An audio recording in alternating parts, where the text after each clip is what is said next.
Baik, bismillahirrahmanirrahim. Assalamualaikum warahmatullahi wabarakatuh. Alhamdulillah, salatu wassalamu ala rasulillah wa ala alihi washabihi wa wala. Bapak dan Ibu sekalian, para follower, subscriber ya di YouTube-nya Pas Al-Kasau. Alhamdulillah, di kesempatan kali ini kita coba hadirkan satu video yang mungkin ditunggu-tunggu oleh para subscriber ya, terkait dengan bagaimana sih gitu ya puasa bersama Pas Al-Kasau. Tadi di judul kita sudah lihat, kita akan berbagi kepada Bapak Ibu sekalian bagaimana tips Ramadan bersama Pas Al-Kasau. Wah, menarik ya.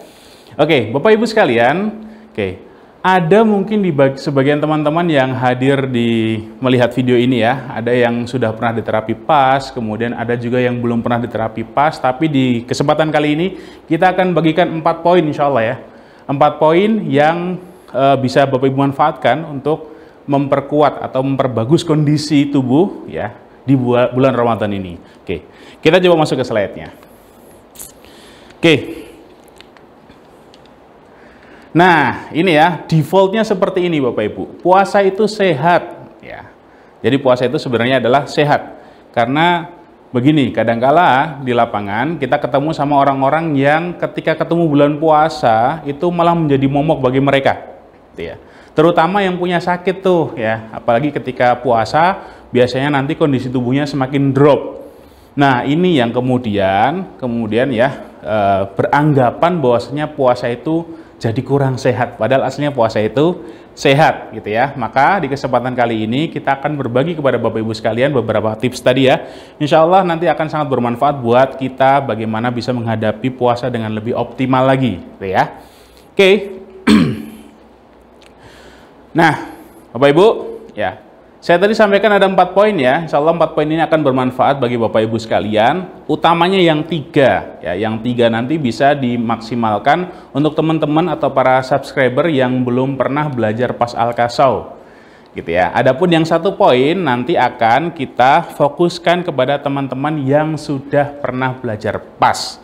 Ya, berdoa aja lah ya, berdoa aja, moga-moga nanti saya keceplosan ya, ngasih bocoran buat Bapak Ibu sekalian, yang poin 4 juga bisa dimanfaatkan buat teman-teman yang belum belajar Pas Al-Kasau. Apa saja poinnya? Kita coba masuk ke poin yang pertama ya Bapak Ibu.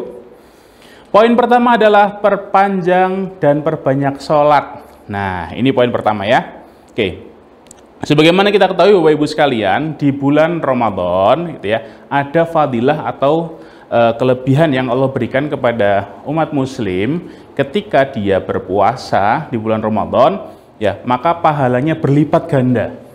Maka di kesempatan kali ini Bapak Ibu yang tidak terbiasa untuk misalkan nih melakukan sholat sunnah, nah ini ya kesempatan untuk membangun kebiasaan baru ya, perpanjang sholatnya, perbanyak sholatnya. Kalau sholat rawatib, sholat fardu ya, sholat 5 waktu kan biasanya kita agak susah mau memperpanjang sholat tuh, kan tergantung imamnya ya, apalagi yang sholat di masjid, bapak-bapak ya terutamanya.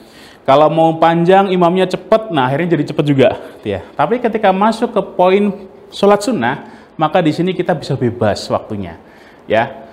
Ada kesempatan sholat rawatib ketika sholat sunnah ya, ada rawatib, kemudian ada sholat duha, kemudian ada sholat tarawih ya bersama imam biasanya kalau di masjid, atau kalau nanti malamnya ada kesempatan boleh ditambah lagi sholat malam. Nah, ini kesempatan bagaimana teman-teman para subscriber ya, para penonton semuanya bisa untuk memperpanjang dan memperbanyak sholatnya. Nah, sedikit tips dari saya ya. Di Pas Bapak Ibu kita coba kaji ya, kita coba kaji bagaimana sih sholat yang nanti manfaatnya lebih optimal gitu ya. Sekali lagi kita sedang tidak memperdebatkan masalah gerakan sholat ya, tapi di kesempatan kali ini kita akan berbagi bagaimana sholat kita bisa menjadi bermanfaat sekaligus untuk kesehatan. Oke gitu ya, jadi selain sholat kita mendapatkan manfaat lainnya, tapi ingat ya, niatan sholat adalah untuk beribadah kepada Allah. Oke, saya bagi sedikit ya bagaimana posisi berdiri yang akan bermanfaat juga bagi kesehatan kita. Contoh ini Bapak Ibu ya, umumnya orang ketika dia sholat berdirinya pasti posisi kakinya begini nih ya. Nah, kakinya terbuka ya, coba lihatlah nanti waktu sholat di masjid atau sholat sendiri ya, secara refleks biasanya kita kakinya buka gini lah ya, nggak se-ekstrem ini ya mungkin ya, ada yang begini aja buka gini, terus kemudian apa ya, coba naik ke atas sedikit kameranya. Oke, posisinya dia pas sholat gini posisinya ya. Nah, seperti ini posisinya ya, kakinya buka kemudian badannya begini ini nyantai gitu ya, kayaknya sholatnya nyantai gitu ya. Padahal lama-kelamaan ketika dia coba memperpanjang sedikit posisi berdirinya, nanti bagian sini akan luar biasa sakitnya. Kenapa sakit? Nah, ini ada kajiannya di Pas Al-Kasau. Oke.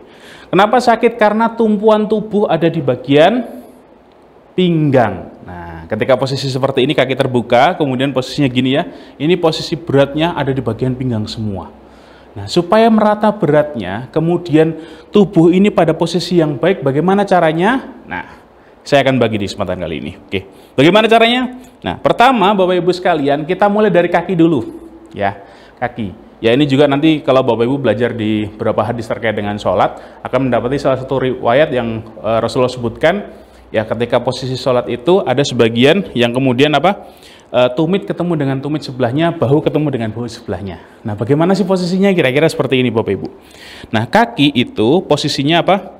Bagian luar kakinya sini ya, bagian luar kakinya ini dia lurus. Sehingga nanti ketika ada sebelahnya dia seakan-akan saling berdempet gitu ya. Jadi saling berdempet begini ya. Oke, dengan kaki bagian luar kaki yang sebelahnya. Kemudian dibuka selebar bahu. Sehingga nanti ketika kaki berdempet, bahu pun juga akan berdempet. Nah, itu ya, itu. Nah, kemudian posisi berdirinya ketika lurus seperti ini, maka tidak akan ada lagi beban di sini. Coba perhatikan, kalau terbuka, badannya akan seperti ini ya. Tapi kalau dia berusaha meluruskan kakinya, maka otomatis tubuhnya juga akan lurus. Maka dia tidak akan terbebani di bagian pinggangnya lagi gitu ya. Maka dia berdiri lama juga akan kuat. Kan Rasulullah itu kan riwayatnya sholatnya malam ya, sholat malamnya itu selesai Al-Baqarah sama Ali Imran. Nah, bayangkan itu berapa juz itu ya, sekitar 3 juz. Ya, kalau umumnya orang membaca 1 juz itu sekitar 30-45 menit ya, 1,5 jam sholatnya, Masya Allah ya. Kuat kenapa? Karena ini tadi ya, duduk berdirinya bagus, tidak tidak begini. Kalau begini ya pasti akan sakit bagian pinggangnya gitu ya. Maka semakin lama kita sholat ya, semakin lama kita sholat maka semakin akan nyaman badannya ya. Ya, kalau dari Ustaz Haris Allah Yarham ya, dari riset beliau, ketika kondisi kita seperti ini posisinya, maka kita seperti mengepres tubuh dalam posisi baik. Maka semakin lama sholatnya ya, seluruh sistem dalam tubuh ini bekerja dengan baik. Nah, lengkapnya nanti insya Allah kita akan kaji di pembelajaran Pas Al-Kasau ya, di kelas-kelas terdekat. Oke, sekarang kita coba masuk ke poin yang kedua. Poin pertama tentang sholat ya Bapak Ibu ya, perbanyak dan perpanjang sholatnya. Poin kedua adalah kita coba perbanyak membaca Al-Quran. Nah, ini ya, karena kan kita mengenal Ramadan itu sebagai Syahrul Quran gitu ya. Maka yang semula misalkan ini ya, belum pernah khatam Quran, maka Ramadan ini sebagai momentum untuk Bapak Ibu sekalian bisa memperbanyak membaca Al-Qur'annya. Ya, targetkanlah minimal sekali khatam dalam sebulan, atau syukur-syukur bisa lebih daripada itu. Kenapa kok membaca Al-Quran bisa menyehatkan Bapak Ibu sekalian? Perhatikan ini ya. Ada satu yang kemudian satu ayat ya dalam Al-Quran jelas disampaikan bahwasanya Quran itu adalah syifa. Quran itu adalah obat bagi manusia. Nah, bagaimana caranya supaya Quran itu bisa bermanfaat? Maka ketika membaca coba hayati. Gitu ya. Nanti di Keilmuan Pas juga ada salah satu kajian kita akan bahas bagaimana manfaat tertanamnya keimanan pada baiknya kondisi badan. Gitu ya. Nah, salah satu pembahasannya misalkan ya, ketika Allah berfirman di surah Syu'ara ya, A'udzubillahi minasyaitonirrajim wa idza maritu fahuwa yashfin. Nah, ini ya, di surah Syu'ara disebutkan jika aku sakit maka Allah yang menyembuhkan. Nah, di firman ini ya ketika kita pahami ya, kita akan merasa nyaman dalam kondisi apapun dalam kehidupan kita. Meskipun sakit kita tetap optimis ya, meskipun dikatakan sakit kita tidak ada harapan sembuh dan sebagainya, kita tetap optimis. Meskipun dikatakan misalkan ketika nanti teman-teman di luar sana ya sakit kok berpuasa menurut orang ya buruk ya, tapi kita percaya sama firman Allah ini, maka tubuh kita akan terbangun kekuatan di situ. Maka di antara manfaat kita membaca Al-Quran adalah itu tadi, kita memahami firman-firman Allah, kita semakin kuat keimanannya, semakin muncul banyak kekuatan dalam diri kita. Itu poin kedua. Sekarang kita coba masuk ke poin yang ketiga. Oke, Poin ketiga adalah perbaiki input makanan. Nah, ini yang penting juga ya Bapak Ibu sekalian ya. Ingat di PAS kita mengenal kaidah ada input, sistem, dan output. Nah, sekarang kita bicara masalah input sedikit saja. Kadangkala orang berpuasa, Bapak Ibu sekalian, ya, masalah input ini mereka lalai. Ya, kan puasa sehari gitu ya. Pas waktu buka puasa, jalan pulang, naik motor, atau jalan naik mobil gitu ya. Lihat kanan kiri orang jualan, itu rasanya hati itu pengen membeli semuanya. Pas buka dihidangkan di depan kita, pengen makan semuanya. Akhirnya ngawur pas waktu buka puasa. Nah, ini yang kemudian menyebabkan akhirnya banyak orang yang kemudian setelah berbuka puasa jadi lemes badannya. Atau kemudian pas habis buka puasa atau pas Idul Fitri ya nanti ya, kemudian kondisi tubuhnya menjadi tidak stabil. Karena dia tidak menjaga masalah input. Nah, bagaimana sih input yang baik Bapak Ibu sekalian? Prinsip mudahnya adalah halal dan thayyib. Halal, pastikan inputnya halal. Yang kedua, tidak berlebih-lebihan gitu ya. Oke. Contoh yang paling simpel Bapak Ibu sekalian, ketika puasa supaya kita bisa mendapatkan input secara maksimal, ya jangan lupa ya hitung kebutuhan air putih kita. Ya, rumus simpelnya ya kurang lebih berat badan dikalikan 30 mili ya. Itu rumus umum lah yang kita semua sudah tahu. Jadi berat badan Bapak Ibu berapa? Misalkan berat badannya 50 kilo nih ya, yang langsing-langsing badannya. Kalau kayak saya, ya coba tebak lah kira-kira berat badan saya berapa. Dikalikan 30, berarti kalau 50 kali 30 ketemunya 1.500 ya, atau 1.500 mili ya, atau 1,5 liter. Maka penuhin kebutuhan air putih itu. Jangan sampai meskipun kita berpuasa ya, kita coba masukkan di jam-jam buka ya, jangan sampai nanti kita dehidrasi atau kekurangan air minum. Nah, kalau dehidrasi pasti nanti munculnya adalah lemes badannya. Munculnya adalah apa? Mau aktivitas males-malesan gitu ya. Atau nanti sampai berdampak ke kulit kita lebih kering dan lain sebagainya, muncul masalah-masalah yang lain. Itu kaitannya dengan air putih. Coba curi-curi waktu ya, habis buka, misalkan buka puasa minum berapa. Terus kemudian nanti habis sholat maghrib minum lagi, menjelang sholat isya minum lagi gitu ya. Diatur sampai sesuai dengan kebutuhan minimal tubuh. Itu kaitannya dengan input air putih. Yang kedua, ini sudah menjadi jamak ya, menjadi apa namanya rahasia umum bahwasanya salah satu input terbaik ketika berbuka puasa adalah kurma. Ya, karena apa? Instan dia ya, energi instan yang bisa mensupport kebutuhan tubuh. Bahkan di salah satu ahli kesehatan ya, kita temukan di videonya, beliau sampaikan ya di apa namanya ketika berbuka puasa, buka pakai kurma saja sebenarnya sudah cukup untuk apa menopang kebutuhan kita sampai besok sahur. Baru besok sahur lagi kita makan sesuatu lagi, gitu ya. Nah, itu ya. Yang ketiga Bapak Ibu sekalian, jangan ngamuk. Nah, ini yang paling penting ya, jangan ngamuk. Buka puasa ngamuk, makan semuanya, habis itu teler. Ya. Padahal setelah itu masih ada ibadah lagi, ada salat tarawih, ada salat isya, gitu ya. Kemudian malamnya kita bisa hidupkan dengan membaca Al-Qur'an dan lain sebagainya. Itu ya. Oke. Nah, ini poin penting ya, nomor 3 ya, kaitannya dengan input harus dijaga, nggak boleh ngawur, itu ya. Oke, selanjutnya, nah ini poin keempat ya. Yang 3 tadi bisa digunakan oleh siapapun ya, untuk teman-teman subscriber ya, para followernya YouTube-nya PAS Al-Kasau. Tapi yang nomor 4 ini, nah hanya bisa dilakukan oleh orang yang pernah diterapi PAS. Oke. Poin 4 adalah tetap lakukan gerakan dan lifestyle ala PAS. Oke, seperti apa toh? Nanti Bapak Ibu kalau pernah mengalami pernah diterapi PAS ya, atau pernah belajar di kelas PAS Al-Kasau, pasti mendapatkan 1 gerakan atau 2 gerakan atau 3 gerakan lah untuk dirutinkan setiap hari. Nah, ini yang Bapak Ibu yang kita maksud dengan gerakan PAS. Nah, gerakan ini coba rutinkan selama puasa. Maka saya doakan ya teman-teman ketika merutinkan gerakan PAS ini nanti akan semakin fit kondisi tubuhnya. Oke. Nah, ketika kita memahami tubuh, kita juga bisa mengatur lifestyle kita ya menjadi lebih pas, sehingga semakin kita banyak bergerak, semakin banyak beraktivitas, ketika sesuai dengan lifestyle ala PAS Al-Kasau, tubuh kita akan semakin baik. Contoh. Oke, contoh ya. Ketika teman-teman misalkan ya membaca Al-Quran, tadi kan kita minta untuk baca Al-Quran ya, maka nanti posisi duduknya coba banyakin duduk yang dengan duduk bersimpuh begini. Kalau misalkan capek duduk simpuh, oke, kita coba gerakan lain gimana? Oke, nah nanti ada duduk yang modelnya seperti ini. Nah, ini yang dilipat kaki apa, yang diginikan kaki apa, nah ini yang tahu hanya PAS Trooper sambil baca Quran. Semakin lama baca Qurannya semakin nyaman kondisi tubuhnya. Nah, ini menarik ya. Capek, kemudian dia mau baring-baring sambil terapi bisa juga gitu ya. Terus kemudian aduh posisi duduk capek, dia sambil sambil baca Qurannya sambil jalan, gitu ya. Bisa nggak? Bisa, sambil jalan, gitu ya. Baca Quran sambil bawa Quran gini ya, sambil jalan, sambil nah ini ya, gerakan hentak kaki ya, sambil jalan ini baca Quran, wirawiri, gitu ya. Biar aja orang lihat-lihat semuanya bingung itu ngapain orang baca Quran sambil langkah-langkah itu apa ya. Nggak apa-apa, yang penting tubuh kita semakin apa?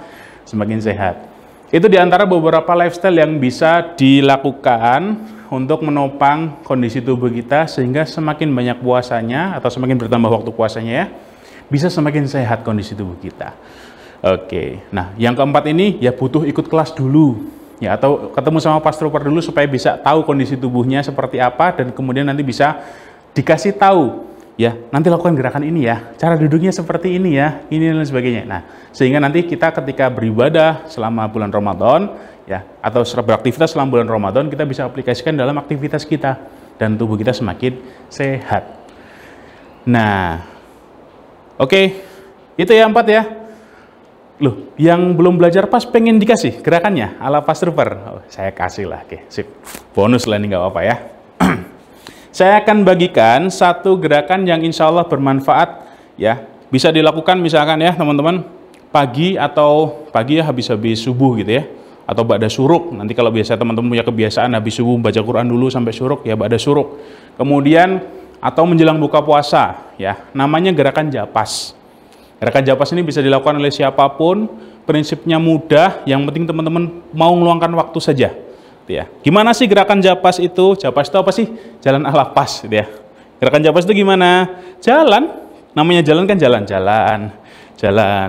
gitu ya. Jalan aja. Jalan ini ya, jalan.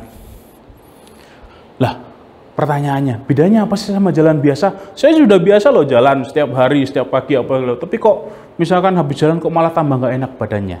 Mungkin bisa jadi ada yang salah dengan cara jalannya. Maka di Pas kita bahas juga gimana cara jalan yang bermanfaat bagi tubuh. Oke, saya bagi resepnya ya. Ini khusus yang dengerin aja ya, yang nggak dengerin nggak dapat. Oke, ini caranya. Japas itu kuncinya, Bapak Ibu sekalian, bedanya dengan cara berjalan biasa ya. Kalau jalan biasa, kadangkala kaki kita, telapak kaki kita ini ketika melangkah apa? Nah, agak buka gini ya, jalan gini. Nah, tanpa kita sadari jalannya posisinya apa? Buka. Nah, yang kayak begini ya perlu diluruskan ketika japas. Maka posisi yang seperti yang saya jelaskan di awal tadi ya, masalah sholat, kita luruskan telapak kakinya dulu. Nah, seperti itu posisi japas. Kita jaga telapak kaki kita tetap lurus. Itu prinsip pertama.